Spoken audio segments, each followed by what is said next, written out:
Shalom saudara dalam Tuhan, puji nama Tuhan, jumpa lagi dengan saya di kesempatan ini. Saudara, seorang ustadz di video berikut menjelaskan tentang puasa versi Alkitab.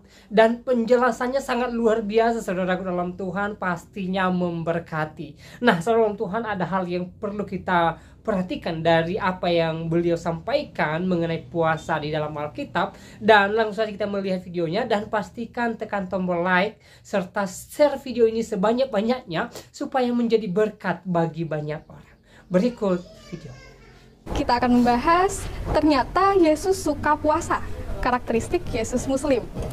Ya, jadi bagaimana Gus? Ternyata Yesus ini puasa.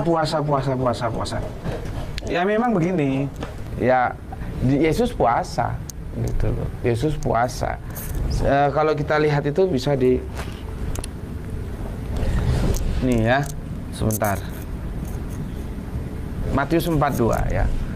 Dan setelah berpuasa 40 hari dan 40 malam akhirnya laparlah Yesus. Nah, syariatnya sepertinya nggak sama ya. Dia 40 hari 40 malam. Jadi nggak makan nggak minum ya. Kalau kita kan ada buko itu pun per hari toh. Iya. Nanti kalau jumlah totalnya bisa 29, bisa 30 tergantung harinya ada berapa di bulan itu kan. Matius 42. Dan setelah berpuasa 40 hari dan 40 malam. Nah, akhirnya laparlah Yesus. Ini seperti kita bahas beberapa waktu yang lalu. Yesus itu manusia kenapa? Buktinya dia lapar gitu loh. Dari Matius 6:16. Dan apabila kamu berpuasa, dia ngomong ke muridnya nih, misalkan ini muridnya gitu ya. Dan apabila kamu berpuasa, nah gitulah kira-kira ya. Janganlah muram mukamu seperti orang munafik. Jadi nggak boleh dikusut-kusutkan mukanya, dikusut-kusutkan itu nggak boleh ya. Mereka mengubah air mukanya supaya orang melihat bahwa mereka sedang berpuasa gitu loh. Apa ya kata orang? Kelihatan lemah supaya orang tahu kalau dia puasa. Itu nggak boleh gitu ya. Aku berkata kepadamu sesungguhnya mereka sudah mendapat upahnya. Maksudnya kalau misalkan Sepi ya berpuasa terus dikusut-kusutin gitu ya, dikusut-kusutin terus gimana gitu supaya orang tahu, oh kalau Sepi puasa gitu ya. Katanya Yesus itu, ya sudah kalau memang yang kamu mau itu penilaian orang ya sudah kamu dapatkan apa yang kamu mau gitu. Nah, itu nggak boleh sama Yesus. Maksudnya jangan begitu ya. Kamu berpuasa karena Bapa. Kalau alif lam lam itu Yesus manggilnya Bapa gitu. Nggak boleh. Kalau kita apa ya? Ria ya. Iya. Ria. Jadi yang namanya ria ya nggak ikhlas gitu ya. Jadi begini, Matius 6:16.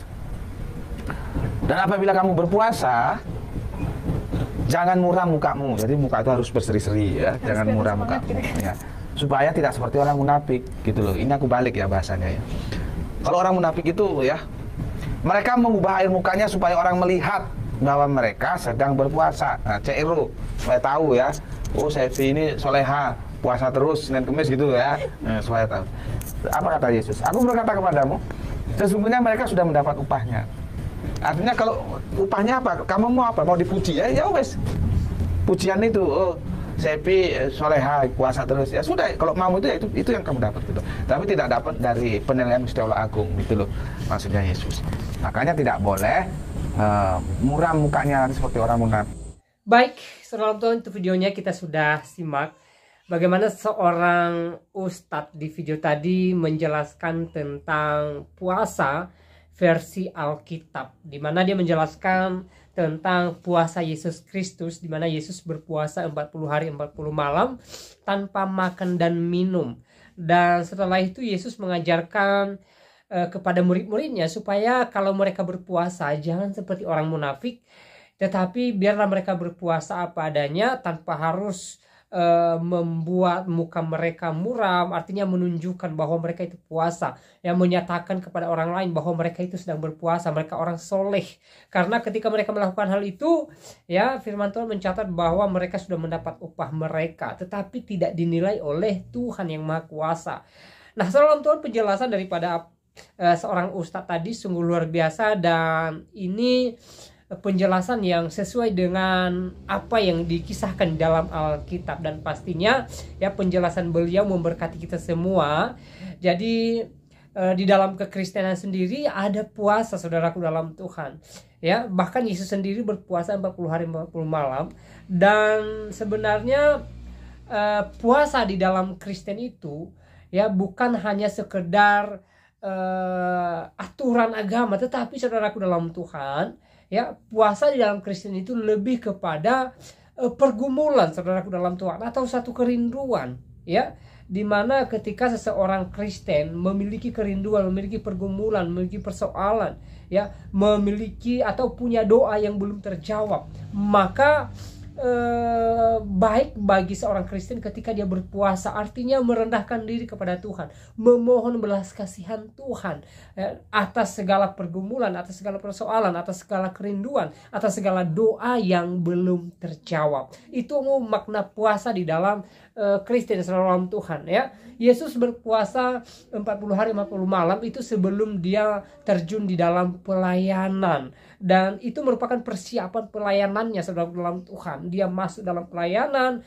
dan sebelumnya dia berpuasa, artinya, ya, dia sebagai wujud manusianya, ya, dari wujud manusianya dia berpuasa, artinya dia memohon kuasa Tuhan supaya dalam pelayanannya, ya, diberkati oleh Tuhan, ya. Jadi ini memberikan kita teladan sebenarnya, ya. Yesus sedang memberikan kita teladan supaya dalam pelayanan pun kita harus puasa, artinya kita harus memiliki persediaan terlebih dahulu. Kita harus bersedia terlebih dahulu gitu loh, ya. Jadi dalam Tuhan, kalau kita melihat di ayat lain dalam Alkitab, ya, bagaimana puasa dilakukan oleh anak-anak Tuhan, misalnya di dalam kitab Ester, ya, bagaimana Ester menyuruh bangsa Israel, ya, berpuasa 3 hari 3 malam karena mereka memiliki persoalan yang berat, di mana nyawa mereka terancam saudara dalam Tuhan di dalam media Persia,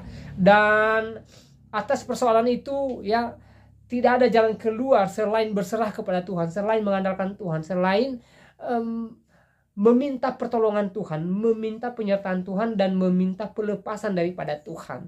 Dan apa yang mereka lakukan? Ya, mereka berpuasa. Bahkan Ester beserta dayang-dayangnya pun berpuasa, ya, 3 hari 3 malam. Dan akhirnya apa? Ya, doa mereka dijawab oleh Tuhan ketika mereka merendahkan diri di hadapan Tuhan, ketika mereka berserah kepada Tuhan, ketika mereka mengandalkan Tuhan dalam persoalan mereka. Itu merupakan puasa di dalam kekristenan saudara dalam Tuhan. Jadi di dalam kekristenan sendiri, puasa itu merupakan bentuk hidup yang berserah kepada Tuhan, ya, wujud daripada jiwa yang haus rindu akan kuasa Tuhan, akan pertolongan Tuhan, akan mujizat Tuhan, akan penyertaan Tuhan, ya. Jadi ketika kita ada dalam pergumulan, ada dalam persoalan, ya, mari kita berpuasa, artinya betul-betul menanggalkan manusia lama kita, menanggalkan kedagingan kita, menanggalkan apa yang tidak dikehendaki Tuhan dalam diri kita, dan kita betul-betul berserah kepada Tuhan. Itu makna puasa di dalam Kristen, ya. Ada penyerahan diri kepada Tuhan.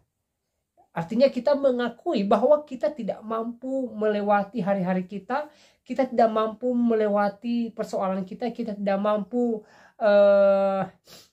mengatasi masalah-masalah yang menghadang langkah kita. Jadi kita sadar betul bahwa hanya Tuhan yang mampu menolong kita dari semua itu.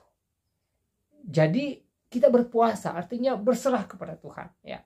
Nah, saudara dalam Tuhan, sekali lagi apa yang disampaikan oleh seorang ustadz di video tadi sangat luar biasa pastinya, dan saya percaya, ya, apa yang disampaikan memberkati kita semua, memberikan kita pemahaman baru tentang puasa di dalam Kristen atau versi Alkitab. Dan semoga video ini memberkati kita. Selanjutnya berikan tanggapan saudara di kolom komentar, berikan tanggapan atau komentar yang baik, yang memuliakan Tuhan, yang mengedukasi, dan juga komentar atau tanggapan yang memberkati banyak orang. Dan kiranya Tuhan Yesus memberkati kita semua. Shalom.